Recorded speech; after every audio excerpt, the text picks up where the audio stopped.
राज्य में 100% रेल विद्युतीकरण हासिल किया है? हरियाणा का है, हरियाणा में किया है।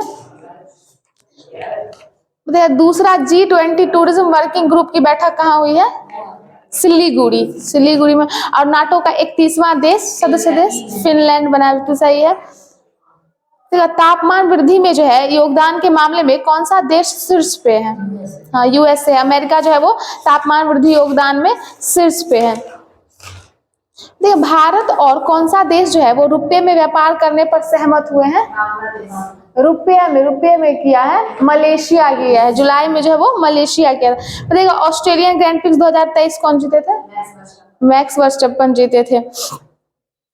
किस देश ने नए संविधान का जनमत संग्रह करवाया? अभी संविधान पे जो है उज्बेकिस्तान, उज्बेकिस्तान जो है वो नए संविधान पे जनमत संग्रह करवाया है। मरचा चावल को जीआई टैग मिला है, कहाँ का है? बिहार का है मरचा चावल। अब देखिए, इंडिया जस्टिस रिपोर्ट 2022 में कौन सा राज्य शीर्ष पे था? कर्नाटक। देखिए, ये रिपोर्ट 2000 मतलब आया 23 में है। कोई कोई रिपोर्ट होता है ना पूरा साल खत्म हो जाता उसके बाद आता, तो ये 2023 में आया था, लेकिन रिपोर्ट ये 2022 का। इसमें कर्नाटका जो है वो शीर्ष पे है। देखिए, किसे जो है फ्रांस के सर्वोच्च नागरिक पुरस्कार से सम्मानित किया गया? किरण नादर को किया गया, सही है। चीन ने किस भारतीय राज्य में 11 स्थानों के नाम बदलने की घोषणा की है? अरुणाचल प्रदेश में घोषणा किया है 11 स्थानों का नाम बदलेगा, ये चीन किया है। सांख्यिकी 2023 में जो है अंतर्राष्ट्रीय पुरस्कार कौन जीते हैं? CR राव है, CR राव है जिनको सांख्यिकी 2023 में अंतर्राष्ट्रीय पुरस्कार दिया गया है, वो जीते हैं इसको।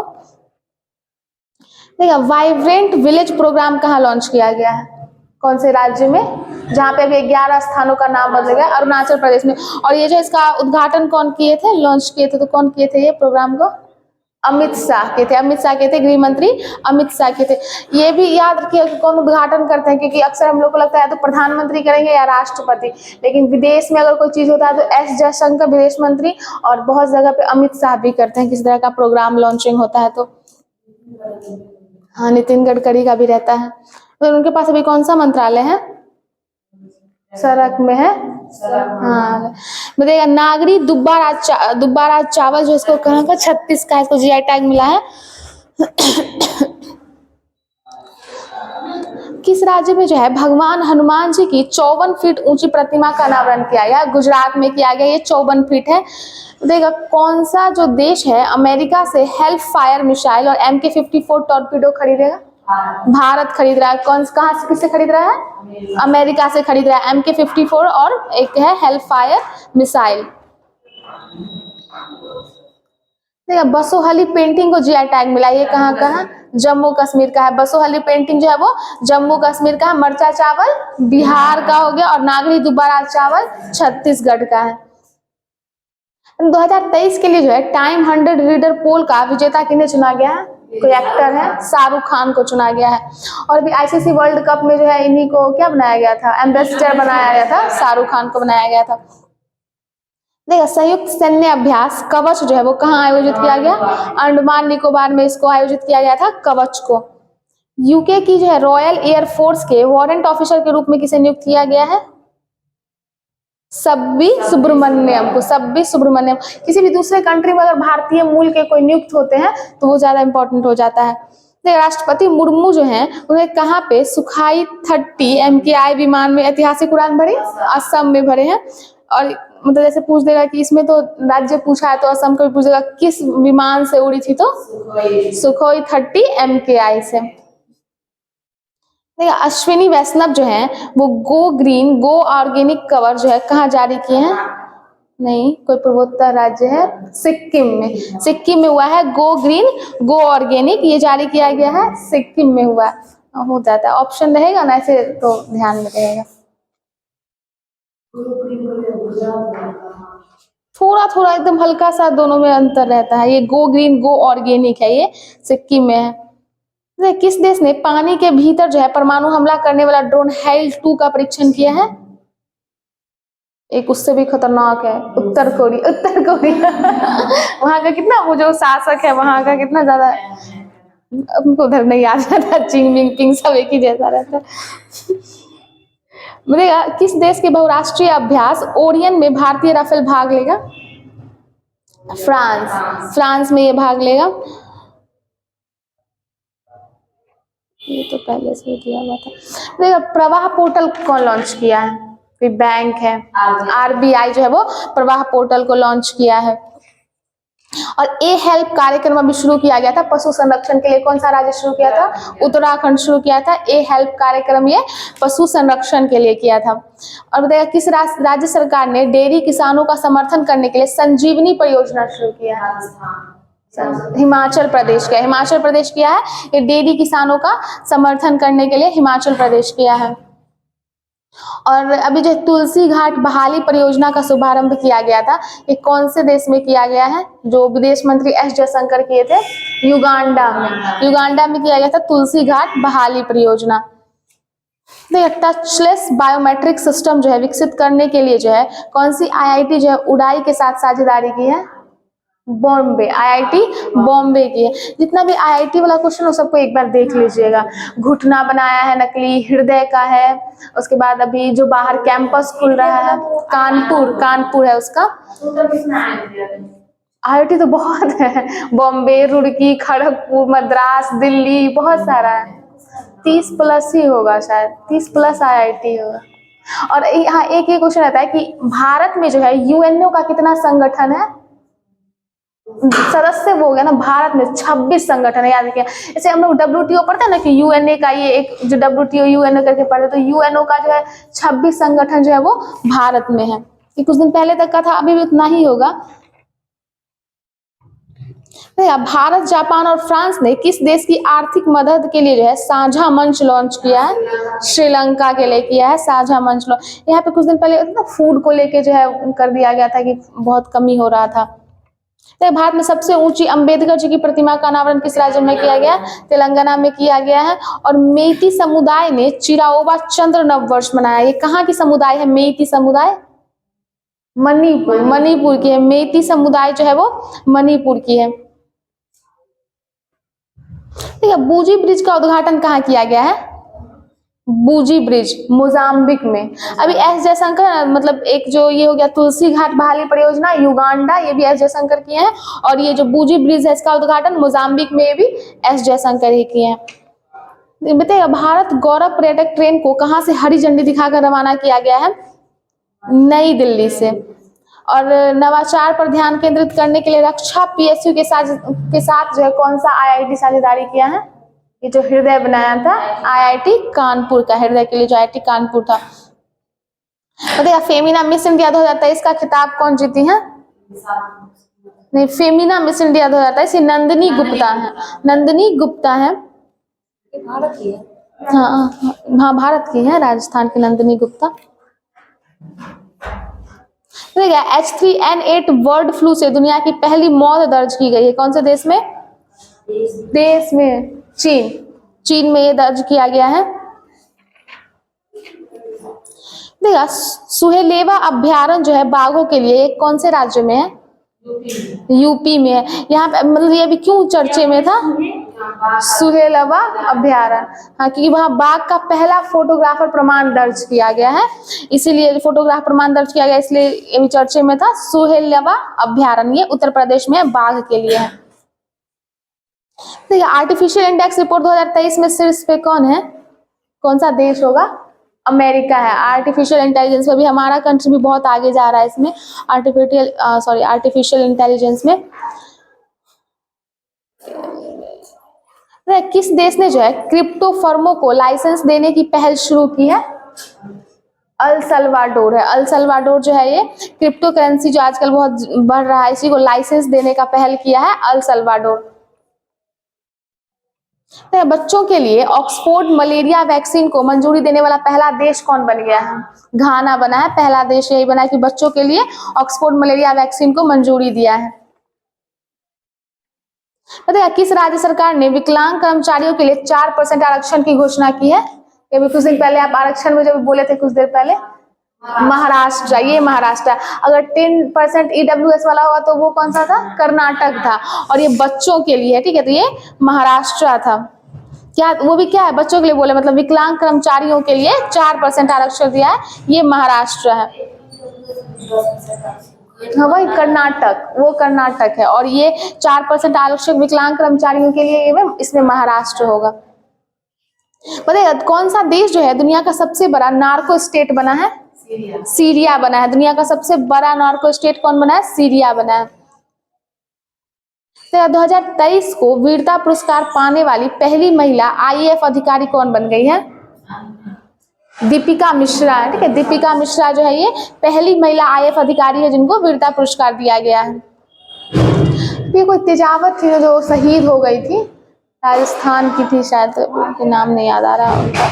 मतलब क्या होता है कि आप ऑन ड्यूटी जो शहीद होते हैं वो पहली महिला थी शायद। बताइएगा खोंगजोम दिवस कहाँ, मतलब कौन से राज्य में ये मनाया जाता है खोंगजोम दिवस? हाँ वही शेखावत थी, ध्यान है। हाँ वो ही हो गई। ये मणिपुर में होगा। खोंगजोम दिवस जो है ये मणिपुर में मनाया जाता है। देखिए शारजाह स्टेडियम में जो है किस भारतीय खिलाड़ी के नाम पर एक स्टैंड का नाम रखा गया है? सचिन तेंदुलकर के नाम पे रखा गया है। एक स्टैंड का नाम रखा गया है सचिन तेंदुलकर के नाम पे। और एक है ना कौन सा स्टेडियम है? वानखेड़े स्टेडियम है जहाँ पे इनका जो है स्टेचू बनाया गया वानखेड़े स्टेडियम में। देखिएगा जो है किस देश की कंपनी अयोध्या में बायोडीजल परियोजना शुरू करेगी? बेल्जियम। ठीक है, बेल्जियम की कंपनी जो है वो अयोध्या में बायोडीजल परियोजना को शुरू करेगी। बताइएगा ऑस्ट्रेलिया जो है अभी अपना सर्वोच्च नागरिक सम्मान दिया अपने देश के, कोई है बहुत ही महान व्यक्ति हैं किनको? नहीं, रतन टाटा को दिया। कुछ रतन टाटा को जो है ऑस्ट्रेलिया का सर्वोच्च नागरिक सम्मान दिया गया है। क्या? हाँ तो ये इन्हीं का है ना, मतलब रतन टाटा। तो ऑपरेशन कावेरी कहाँ शुरू किया गया है? सूडान। हाँ सूडान के लिए भारत की तरफ से ये शुरू किया गया था। अब देखिए अभी तो ये हम लोग देख लिए, लेकिन एक सिडनी क्रिकेट ग्राउंड है वहां पे जो एक गेट का अनावरण किया गया किसी भारतीय खिलाड़ी के नाम पे, वो सचिन तेंदुलकर ही है। ठीक है, अभी सचिन तेंदुलकर के नाम पे ही जो है सिडनी जो है वहां पे क्रिकेट ग्राउंड में इनके नाम पे एक गेट का भी अनावरण किया गया है सचिन तेंदुलकर के नाम पे। देखिए टाइम बम लिक्विड मार्बल को जो है कौन सा आईआईटी विकसित किया है? आईआईटी गुवाहाटी विकसित किया है। टाइम बम मार्बल जो है इसको आईआईटी गुवाहाटी विकसित किया है। माना जो है भारत का पहला भारतीय गांव घोषित किया गया किस राज्य में स्थित है? उत्तराखंड में स्थित है। किस देश के स्वास्थ्य मंत्रालय ने देश की पहली गर्भपात गोली को मंजूरी दी है? जापान। जापान में जो है पहली दफा जो है गर्भपात गोली को मंजूरी दिया गया। ठीक है, हमारे यहाँ पे भी ऐसे है ना कि मतलब एक टाइम पीरियड फिक्स है कि यहाँ तक जो है आप कितने मंथ तक जो है उस तरह का गोली खा सकते हैं, अबॉर्ट करवा सकते हैं, लेकिन जापान में ये लीगल नहीं था। ठीक है, अभी उसको जो है 2023 में मंजूरी दिया गया वहाँ पे गर्भपात गोली को। जैसे अभी समलैंगिकता को लेके ही जो बहुत सारा न्यूज आ रहा था, तो उसमें भी क्या है कि शादी कर सकते हैं बट मान्यता नहीं मिलती है, तो कोई कोई कंट्री क्या देता है, कहीं पे नहीं देता। अभी जापान में पहली बार इसको मंजूरी दिया गया है गर्भपात गोली को। देखिएगा भारत का पहला केबल स्टे रेल ब्रिज जो है वो कहाँ बनकर तैयार हुआ है? जम्मू कश्मीर में बनकर तैयार हुआ है। अमेरिका के किस राज्य में दिवाली की आधिकारिक छुट्टी घोषित की गई है? पेंसिल्वेनिया में। पेंसिल्वेनिया में जो है ये आधिकारिक छुट्टी दिया गया। सीएटल में आई थिंक सिगरेट या किसी चीज के लिए है, सीएटल भी किसी चीज के लिए भी था, राज्य कुछ बना है सीएटल में, कुछ है अभी ध्यान में नहीं आ रहा, वो भी एक न्यूज में था सीएटल में। लेकिन अगर ये जो है दिवाली की आधिकारिक छुट्टी तो पेंसिल्वेनिया में होगा।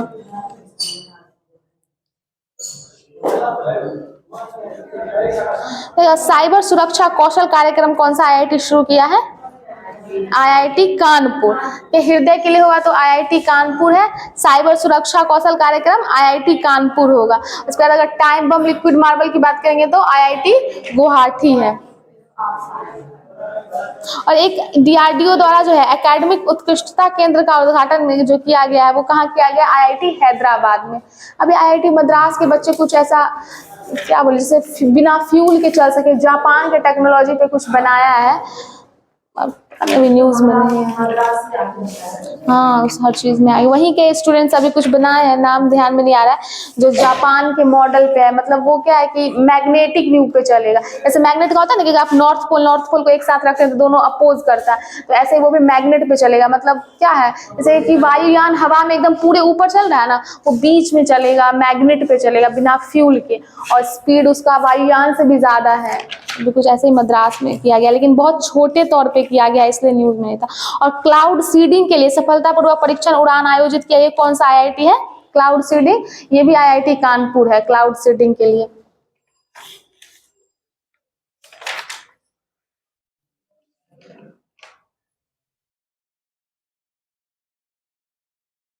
आईपीएल में सबसे तेज 100 विकेट लेने वाले खिलाड़ी कौन बने हैं? कगिसो रबाडा है, कगिसो रबाडा थे। ये आईपीएल में जो है 2023 का आईपीएल का, अभी वर्ल्ड कप खत्म हुआ, अभी T20 चल रहा है ना, इसमें भी ऑस्ट्रेलिया से जीते, भारत जीती। वर्ल्ड कप में ना हारे हैं, लेकिन अभी जो T20 चला इसमें ऑस्ट्रेलिया को हराया है ना भारत, वही ना, उसको हराया है। हर बार हारेंगे थोड़ी ना। क्या था ज्योग्राफी में बताइएगा, चक्रवात जो होता है उसके वायुमंडल था ना। बताइएगा, जो चक्रवात और प्रति चक्रवात होता है, तो चक्रवात के केंद्र पे कैसा दाब होता है? निम्न दाब होता है। और मतलब एक ही याद रखना है, कोई भी चीज अगर अपोजिट हो तो एक ही याद रखना है, बाकी वही सब मत याद कीजिए, सब उल्टा पुल्टा हो जाएगा। सीधे चक्रवात के केंद्र में जो होता है वो निम्न दाब होता है। और बताइएगा, उत्तरी गोलार्ध में जो है चक्रवात की दिशा कैसी होती है? मतलब घड़ी की सुई होती है उसके विपरीत होगी या विपरीत होती है, ठीक है। एक ये याद हो गया। अब सब प्रति चक्रवात इसका उल्टा होता है, तो सीधा होगा कि अब प्रति चक्रवात है तो उसके केंद्र में क्या होगा? दाब जो होगा वो उच्च होगा, और उसकी जो ये चक्रण जो होता है वो क्या होगा? सुई के दिशा में होगा। ये उत्तरी गोलार्ध का था, तो दक्षिणी गोलार्ध में दोनों उल्टा हो जाएगा। तो एक ही याद रखिएगा कि जो चक्रवात है उसके केंद्र में दाब जो होता है वो निम्न होता है, तो प्रति चक्रवात में उसका अपोजिट होगा, उच्च होगा। और उत्तरी गोलार्ध में क्या होता है कि चक्रवात की जो दिशा है वो सुई के विपरीत दिशा में होती है, ठीक। तो प्रति चक्रवात का क्या होगा? सुई की दिशा में होगा, और यही जो है दक्षिणी गोलार्ध में बदल जाता है।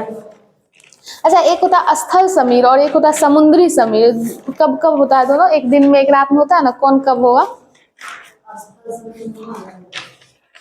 देखिए क्या होता है ना, जैसे कि समीर का क्या है, जो पवन जो है दिशा बदलता है। पहले याद रखिए कि जो भी है, जैसे स्थल समीर है, इसका मतलब क्या हुआ कि स्थल से जा रहा है समीर, समुद्र की तरफ, मतलब जहां से जा रहा है वो याद रखना। ये नहीं कि मतलब अगर स्थल से जा रहा है समुद्र की तरफ तो वो स्थल समीर हुआ, और समुद्र से स्थल की तरफ आ रहा है तो समुद्र समीर होता है। तो देखिए क्या होता है कि जैसे कि सुबह का टाइम होता है, धूप है, तो समुद्र की अपेक्षा, जल की अपेक्षा क्या होगा? धरती जल्दी गर्म हो गया, तो गर्म अगर होता है तो वायु क्या होती है? हल्की होगी। गर्म होने पे वायु हल्की होगी तो ऊपर उठेगी। अब ऊपर उठेगी तो वहां पे क्या हुआ? निम्न दाब बनेगा या उच्च दाब बनेगा?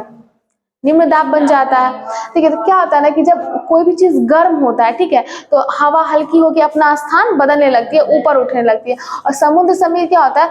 उसमें क्या होगा कि समुद्र से समीर जो है वो पृथ्वी की ओर चलता है। उसमें रात में क्या होता है कि दिन की अपेक्षा क्या होता है? समुद्र जो है वो जल्दी ठंडा हो जाता है, ठीक है। तो ये इसी के कारण होता है, गर्म के कारण जो हवा गर्म होकर ऊपर उठती है तो एक दूसरे की तरफ चलती है। ये समुद्र समीर और स्थल समीर होता है। और भी कुछ था, इसमें मिल ही नहीं रहा है, कहाँ गया ये रहा। बताइएगा, जो क्या था, एक टाइफून जो होता है इसका गति कितना होता है? टाइफून का तीन याद रखिए, हरिकेन, टाइफून और टॉर्नेडो होता है, ठीक है।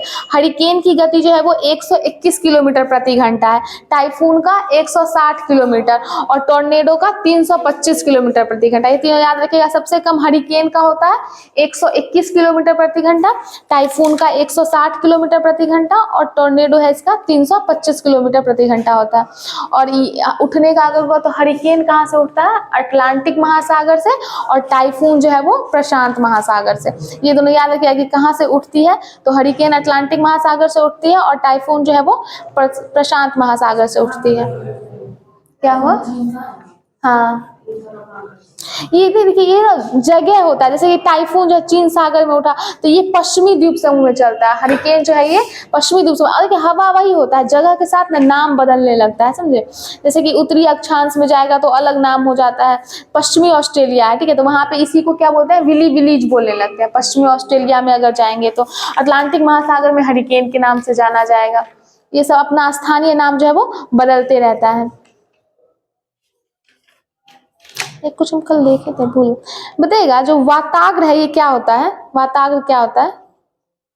देखिए, जब दो भिन्न प्रकार की वायु राशियां एक जगह मिलती है ना, जैसे दोनों का अलग वेग है, अलग, जैसे एक शीतल हवा एक गर्म हवा, तो वो जो मिलेगी तो उनके बीच जो सीमा बनेगा उसको वाताग्र कहा जाता है।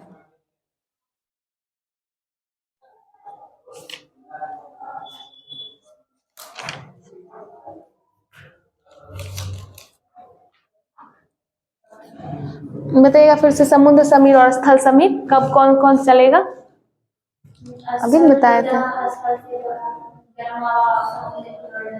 हाँ, तो दिन में होगा कि रात में होगा, कौन स्थल समीर दिन में होगा या फिर, देखिए स्थल, देखिए जैसे कि दिन में धूप था, ठीक है, तो जमीन क्या हुआ, गर्म हो गया धरातल, तो हवा क्या होगी, ठंडी हो गई, हल्की हो गई, तो वहां पे क्या हुआ, अगर सॉरी मतलब गर्म हुआ अगर हवा, तो हवा ऊपर की उठ जाएगी ना, तो वहां पे क्या होगा, अच्छा भाई, दो बॉक्स है, ठीक है, एक में बहुत सारे आदमी को भर दिए हैं और एक में 2-4 आदमी है, तो कौन से बॉक्स से आदमी जाएगा, उसमें आदमी जाएगा, उससे निकल के, हाँ, जो भरा हुआ वो चाहेगा ना कि निकल के हम कम वाले में चले जाएं।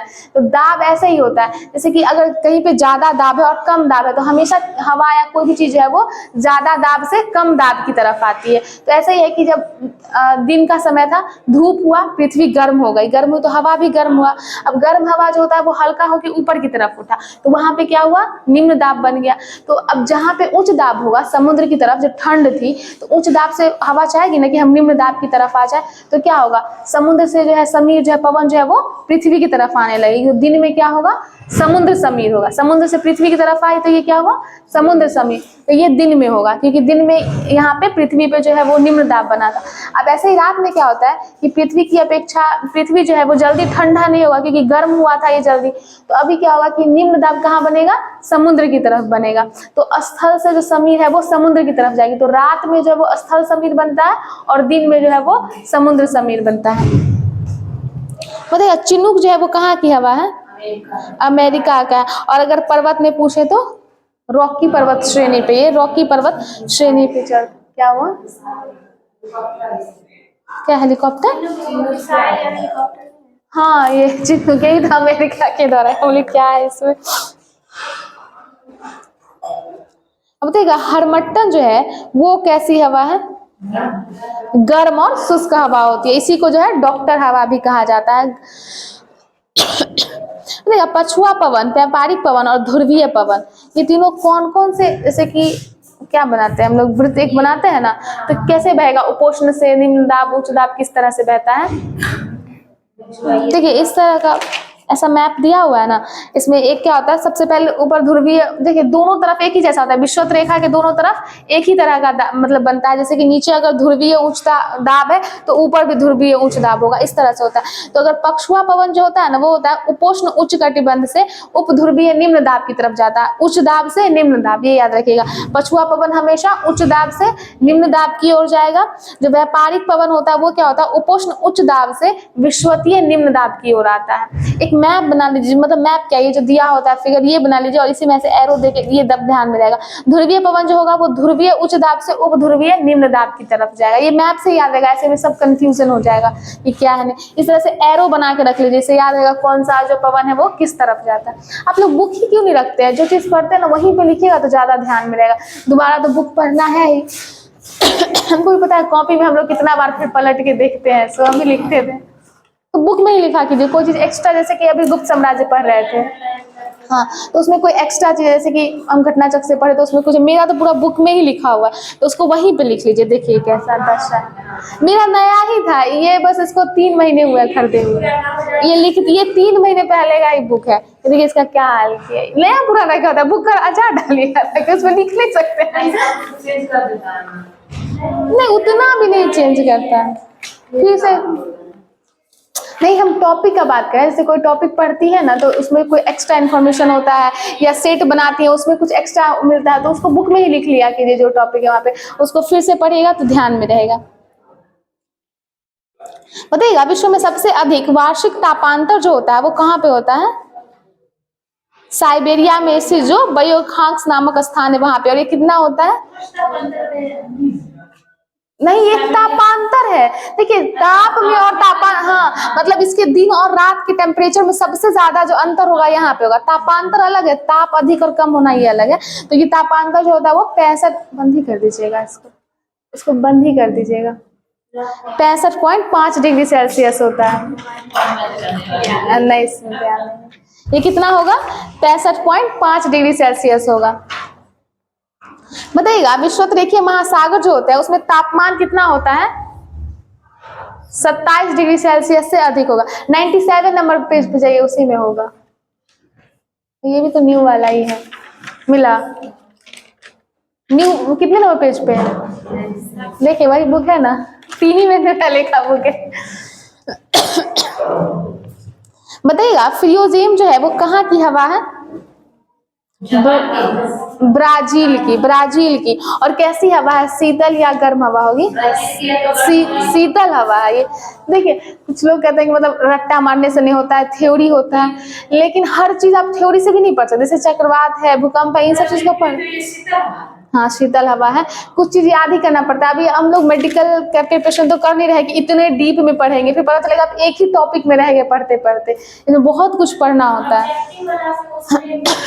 हाँ जैसे कि साइंस है ना, उसमें कोशिश कीजिए ऑब्जेक्टिव बहुत बनाने का, ऑब्जेक्टिव क्वेश्चन सॉल्व करने का साइंस वाले में, कि उसमें आप थ्योरी से पढ़ सकते हैं। स्पेशली जो चीज़ हम लोग पढ़े हुए हैं, जैसे कि इंसान है तो आप ह्यूमन बॉडी के बारे में पढ़ रहे हो, चलिए आपको ज़्यादा समझ में आता है। लेकिन जब प्लांट्स के बारे में पढ़ेंगे तो तक डीपली नहीं पढ़ेंगे, तो इसलिए ऑब्जेक्टिव पढ़ना बहुत जरूरी है, स्पेशली साइंस में।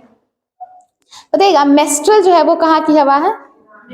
मेस्ट्रल इटली की है, और मिस्ट्रल स्पेन और फ्रांस, ये अलग है। मिस्ट्रल है और एक मेस्ट्रल है। देखिए मिस्ट्रल होगा ये स्पेन और फ्रांस का है, मिस्ट्रल, और अगर मेस्ट्रल होगा तो ये उत्तरी इटली का है। हाँ मिस्ट्रल में स्पेन और फ्रांस है, और मेस्ट्रल में जो है वो उत्तरी इटली है। हबूब कहाँ की शीतल हवा है? सूडान की शीतल हवा है हबूब। और पुर्गा टुंड्रा प्रदेश, पुर्गा जो है शीतल हवा है वो टुंड्रा प्रदेश की है। बताइएगा आप जैसे कि अगर जो हम पवन पढ़ते हैं, ठीक है, हवा का एक रूप है, तो पवन होता है और एक होता है क्या आपका वायु धारा। इसकी दिशा क्या होती है? जैसे हवा अगर कौन से दिशा में हवा चलेगी तो पवन होगा? देखिए दो होता है, अगर क्षैतिज दिशा में हवा चल रही है तो वो पवन है, और अगर ऊर्ध्वाधर दिशा में चल रहा है, ऊर्ध्वाधर दिशा में चल रहा है तो उसको वायु धारा बोलते हैं। ये दोनों बहुत अलग है। क्षैतिज रूप से गतिशील हवा को पवन कहते हैं, और ऊर्ध्वाधर दिशा में जो हवा चलती है उसको वायु धारा, एयर करंट बोलते हैं। बताइएगा जो 50 प्रचंड 50 या गरजता चलीसा चिखता साटा बोलते हैं, ये किस पवन को बोलते हैं? मतलब पवन कितने तरह का ये होता है ना, पछुआ पवन को इसको बोलते हैं। पछुआ पवन को क्या बोलते हैं? गजरता चलीसा, प्रचंड 50 या फिर चिखता साटा। ये सब नाम जो है उसका नाविक के द्वारा, मतलब जो नाव चलाते थे उनके द्वारा दिया गया था। अगर पूछेगा पवन जो है मेनली कितने तरीके के होते हैं, तो नहीं 3। देखिए एक तो प्रचलित पवन हो गया जिसमें यही आपका पछुआ, व्यापारिक, और ये कौन सा होता है ध्रुवीय जो होता है, ये 3 चलता है। दूसरा होता है मौसमी पवन जो मौसम परिवर्तन के कारण होता है, जिसमें हम लोग यही स्थल और समुद्र समीर पढ़ते हैं। और एक स्थानीय होता है जो पता है ना, गर्म हवा, शीतल हवा, तो वो स्थान का ही होता है, जैसे चिन्नुक, फोन वगैरह हो गया। बताइएगा फोन जो है वो कौन से पर्वत पे चलती है?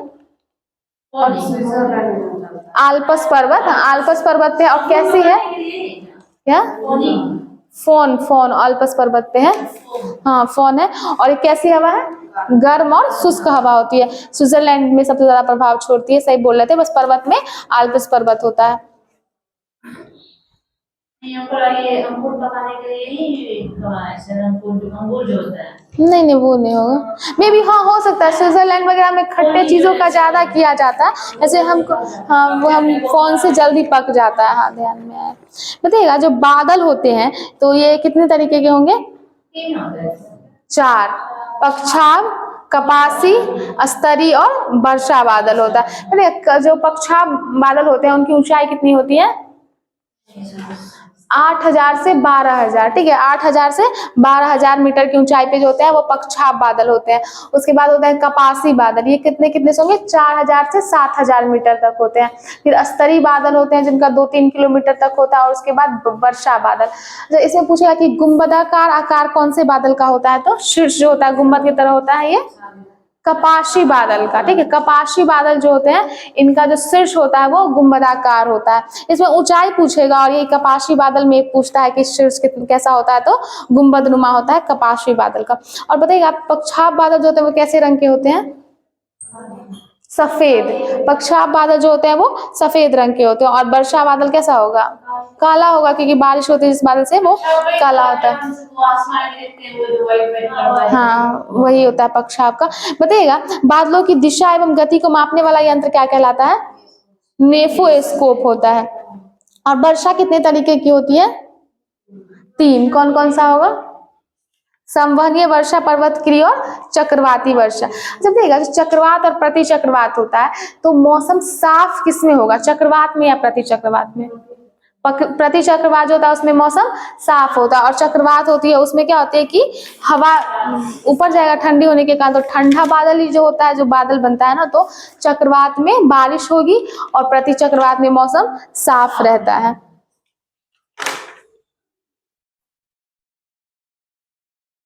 देखिएगा जो चक्रवाती वर्षा होते हैं इसको एक और किसी नाम से जाना जाता है। कौन से नाम से जाना जाता है? वाताग्री वर्षा, ठीक है। चक्रवाती वर्षा को ही वाताग्री वर्षा के नाम से जाना जाता है। देखिएगा पाला पड़ने के लिए उषांक का हिमांक से नीचे होना ज्यादा जरूरी है या ऊपर? उषांक क्या होगा हिमांक से? अगर पाला पड़ना है तो नीचे होगा। उषांक जब हिमांक से नीचे होगा तभी जो है वो पाला पड़ता है।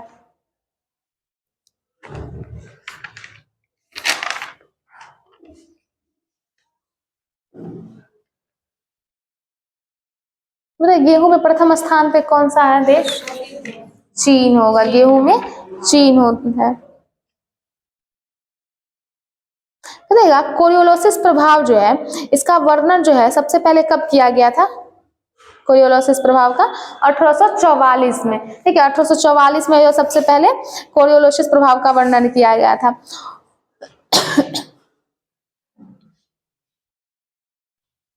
बाइस बेलेट और फेरेल का नियम और बाइस बेलेट दोनों सेम ही है। एक ही तरह की चीजों को डिस्क्राइब करने के लिए दोनों का उपयोग किया जाता है।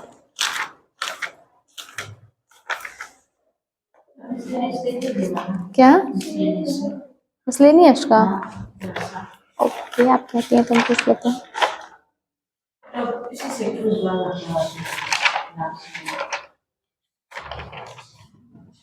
बताइएगा अंतर्राष्ट्रीय मृदा दिवस जो है वो कौन से ईयर को कहा जाता है? अंतर्राष्ट्रीय मृदा दिवस कौन से वर्ष? 2015। अंतर्राष्ट्रीय मृदा दिवस 2015। और अंतर्राष्ट्रीय दलहन वर्ष 2016। और पर्यटन विकास वर्ष 17। ये 3 याद रखिए। अंतर्राष्ट्रीय मृदा जो पुराने में अगर पूछता है तो मृदा हो गया एक 15 का, दलहन 16 में और पर्यटन विकास वर्ष 2017। ये तीनों एक लाइन से याद रखिएगा। बताइएगा यूनेस्को की स्थापना कब हुई थी? 1946 में। यूनेस्को 1946 में यूनेस्को की स्थापना हुई थी। और WTO देखिए अगर पर्यटन वाला पूछेगा तो 1925, ठीक है। पर्यटन होगा तो 1925 का होगा। और WHO की स्थापना कब हुई थी? डेट सहित बताइएगा। 7 अप्रैल को, 7 अप्रैल 1948 को WHO की स्थापना, हाँ स्वास्थ्य दिवस इसलिए मनाया जाता है। 7 अप्रैल 1948 को WHO की स्थापना हुई थी। बताइएगा जो ILO है अंतर्राष्ट्रीय श्रम संगठन है, इसको जो है कब दिया गया था नोबेल शांति पुरस्कार? 1969 में, ठीक है 1969 में। और अगर इसकी स्थापना की बात करें तो कब हुआ था? 1919 में हुआ था। ILO जो है अंतर्राष्ट्रीय श्रम संगठन, इसकी स्थापना 1919 में हुई थी। लेकिन अगर नोबेल की बात करें तो इसको 1969 में दिया गया था, क्योंकि इसका 50वीं 50वीं वर्षगांठ थी। हाँ 1969 में। बताइएगा झुकी हुई मीनार जो है वो किस देश में है? देश पूछे, इटली में। स्थान किसा है? इटली में। बताइएगा ओपेरा हाउस जो है वो किस स्थान पे है? सिडनी पे है, ऑस्ट्रेलिया में। और पवन चक्की किंडरजर्ग डेनमार्क में। बताइएगा अभी जो है सबसे ऊंची बिल्डिंग कौन सी है? बुर्ज खलीफा है। और सबसे ऊंची मस्जिद पेरिस में है। सबसे ऊंची मस्जिद सुल्तान हसन मस्जिद है, काहिरा का जो है, मिस्र में। काहिरा मिस्र में है। भारत के अंदर वो लेता है सर। ऐसा नहीं है, पता है एक बार क्यूज हो रहा था क्लास में और मेरे से पूछे थे कि भारत के प्रधानमंत्री कौन है। और मेरा दिमाग इतना काम नहीं कर रहा था, बार बार राष्ट्रपति का नाम बोले जा रहे थे। समझ ही नहीं आ रहा था कि मतलब मेरा मुंह देख रहे हैं, हम सोचे सही तो बोल रहे हैं, प्रधानमंत्री पूछ रहे हैं, हम राष्ट्रपति का नाम बता रहे हैं। बताइएगा नॉर्मन बोरलॉग पुरस्कार से सम्मानित प्रथम महिला डॉक्टर अमृता पटेल थी। और इनको कब दिया गया था? 1992 में दिया गया था। डॉक्टर अमृता पटेल को जो है नॉर्मन बोरलॉग पुरस्कार 1992 में मिला था और ये पहली महिला थी, सम्मानित पहली महिला थी। बताइए प्रथम महिला फिजिशियन कौन थी? फिजिशियन नहीं, हम पूछे हैं फिजिशियन। अन्नादीबाई गोपाल राव जोशी। हाँ, ये गोपाल राव जोशी थी, ये पहली महिला। सर्जन है तो होगा डॉक्टर प्रेमा मुखर्जी। दोनों अलग है, फिजिशियन और सर्जन दोनों अलग अलग होते हैं। बताइएगा साहित्य अकादमी पुरस्कार जीतने वाली प्रथम महिला? देखिए नाम में दोनों सेम ही है। एक अमृता प्रीतम जो है इनको साहित्य अकादमी पहले मिला था, और अमृता पटेल को नॉर्मन बोरलॉग। ये दोनों अलग अलग है, अमृता पटेल और अमृता प्रीतम। एक कंफ्यूज मत होइएगा, साहित्य अकादमी पुरस्कार अगर पहली होगी तो अमृता प्रीतम, और नॉर्मन बोरलॉग होगा तो अमृता पटेल। वो तो पुनीत अरोड़ा लेफ्टिनेंट जनरल पुनीत अरोड़ा थी। बताइएगा जो है 7 समुंदर जो है तैर कर जो है 7 प्रमुख सागर तैर कर पार करने वाली प्रथम महिला कौन थी? बूला चौधरी थी। बूला चौधरी थी ये। क्या बोले? वो इंग्लिश चैनल पार कर हाँ, इंग्लिश चैनल पार की थी। वो इंग्लिश देखिए भारतीय राष्ट्रीय कांग्रेस के प्रथम मुस्लिम अध्यक्ष कौन थे? बदरुद्दीन तैयब जी थे प्रथम मुस्लिम अध्यक्ष। कौन से अधिवेशन के अध्यक्ष थे? तीसरा था, तीसरा अधिवेशन था। कहाँ पे हुआ था? मद्रास में हुआ था। चौथा कहाँ हुआ था?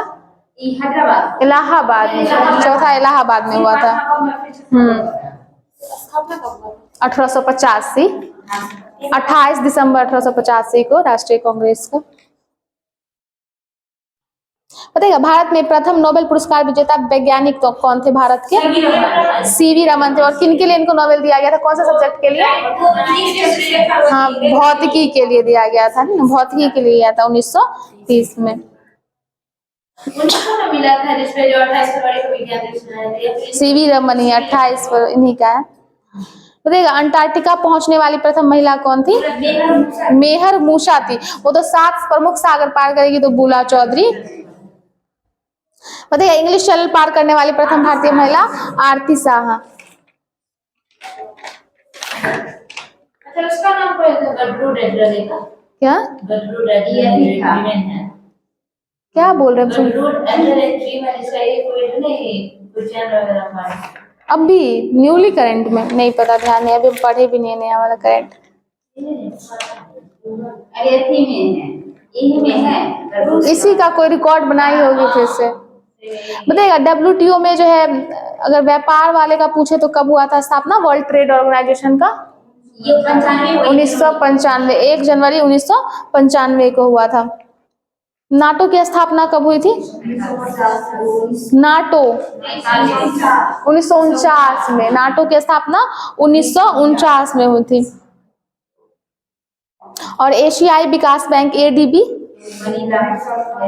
1966। नाटो 1949 और एडीबी 1966 में हुआ है। कोई कोई ऐसा मतलब एसोसिएशन है जिसका स्थापना कहीं और हुआ है और हेडक्वार्टर कहीं और है, वो भी ध्यान रखिएगा। सबका स्थापना और हेडक्वार्टर सेम ही नहीं है, कोई कोई अलग भी है। बताइएगा ओपेक की स्थापना कब हुई थी? ओपेक 1960 में। और कहाँ हुआ था इसका स्थापना? यही अभी बोले, वियना इसका हेडक्वार्टर है, लेकिन स्थापना इसका बगदाद में हुआ है। ठीक है, ओपेक की स्थापना 1960 में बगदाद में हुई थी और हेडक्वार्टर जो है वियना ऑस्ट्रिया में है। और वियना ऑस्ट्रिया और ऑस्ट्रेलिया में थोड़ा डिफरेंस रखिएगा, दोनों अलग अलग है। ठीक है, जब एडीबी की स्थापना हुई थी तो कितने सदस्यों के साथ हुई थी? 31 सदस्यों के साथ, 31 सदस्यों के साथ इसकी स्थापना की गई थी। और इसका जो है मुख्यालय कहाँ है? एडीबी का मनीला में है। एडीबी का मुख्यालय मनीला में है। 31 सदस्य।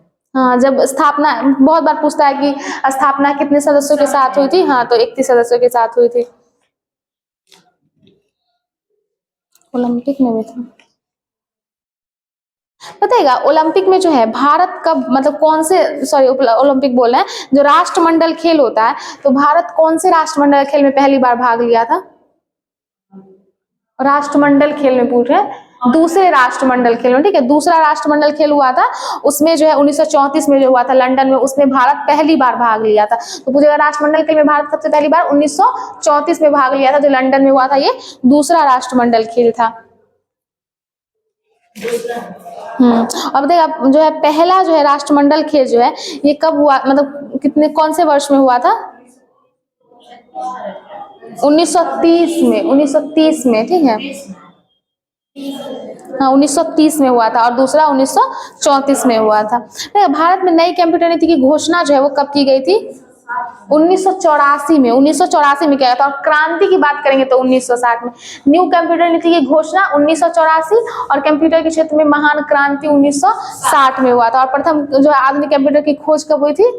1946 में। 3 डेट याद रखिए, 1946 सबसे पहले आधुनिक कंप्यूटर की खोज हुई, 1960 में महान क्रांति आई थी और नई कंप्यूटर नीति की जो घोषणा है वो 1984 में हुआ था। और भारत में निर्मित प्रथम कंप्यूटर कौन सा था? पहला कंप्यूटर सिद्धार्थ है। पहला कंप्यूटर जो था भारत में निर्मित वो सिद्धार्थ था। और भारत का पहला कंप्यूटरकृत जो है डाकघर जो है वो कहाँ है? कंप्यूटरकृत डाकघर नई दिल्ली में है। ठीक है, कंप्यूटरकृत नहीं वो नहीं है, दिल्ली में होगा ये। और विश्व का प्रथम सुपर कंप्यूटर कौन था? KK-1S था। KK-1S जो है वो विश्व, देखिए विश्व में प्रथम कंप्यूटर, भारत में प्रथम कंप्यूटर, विश्व का प्रथम सुपर कंप्यूटर, भारत का प्रथम सुपर कंप्यूटर, सबको एक बार ध्यान में अच्छे से रखिएगा, उल्टा पुल्टा मत कीजिएगा। क्या हुआ? नहीं वो नहीं हुआ। अब देखिए विश्व का प्रथम डिजिटल कंप्यूटर कौन सा था? ENIAC था। विश्व का प्रथम डिजिटल कंप्यूटर ENIAC था। DOS जो होता है, DOS, इसका फुल फॉर्म बताइएगा। डिस्क ऑपरेटिंग सिस्टम होता है। और MICR का, हाँ सही है, बोलिए। MICR नहीं, मैग्नेटिक इंक कैरेक्टर रीडर होता है। और MIPS ये तो बहुत यूज किया जाता है, मिलियंस ऑफ इंस्ट्रक्शंस पर सेकेंड, मिलियंस ऑफ इंस्ट्रक्शंस पर सेकेंड। अब पूरा देता नहीं है, बीच का पूछ देता है। MIPS में आई का फुल फॉर्म क्या होगा, तो पूरा याद रहेगा ढंग से तभी होगा। हाँ बताइएगा विश्व का पहला परमाणु बिजली घर जो है वो कहाँ स्थापित किया गया था? रूस में। रूस, विश्व का पूछ रहे हैं, विश्व का जो है वो रूस में। और दूसरा कहाँ स्थापित किया गया था? दूसरा परमाणु बिजली घर ये USA में। पहला परमाणु बिजली घर रूस में और दूसरा USA में किया गया था। पहला भी USA, दूसरा भी नहीं, पहला रूस, दूसरा USA। बताइएगा राष्ट्रीय मानसिक स्वास्थ्य कार्यक्रम कौन सा साल में चलाया गया था?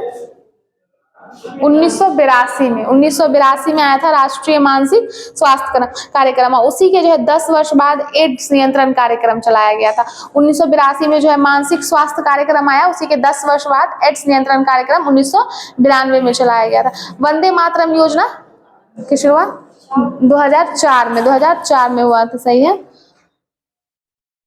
बताइएगा जो क्लोरोफॉर्म है इसके आविष्कारक कौन थे? क्लोरोफॉर्म के हैरिसन और सिम्पसन थे। हैरिसन और सिम्पसन जो है वो देखिए जो भी जैसे कि ये सब होता है ना, किसी जो क्या है बॉक्स में बना के दिया होता है, ये सबको एक ही दिन में सारा मत याद कीजिए, फिर सब भूल जाइएगा। ऐसे बना लीजिए कि आज हमको 5 जो है डेट वाला याद करना है, 5 किसी के आविष्कारक को याद करना, इस तरीके से 5 बुक के नाम को याद करना। तो जगह एक दिन में 1 पेज बुक वाला कर लेते हैं और कल दवा वाला कर लेंगे, कल होकर बुक भूल जाइएगा, परसों दवा वाला भूल जाएगा। इसलिए थोड़ा थोड़ा करके ही याद कीजिएगा, ठीक है। खोल दीजिए तो उधर से, खुशबू जी खोल दीजिए, शायद क्लास का टाइम हो गया। बोले तो सिर्फ ऑन कर देने के लिए, लेकिन नहीं।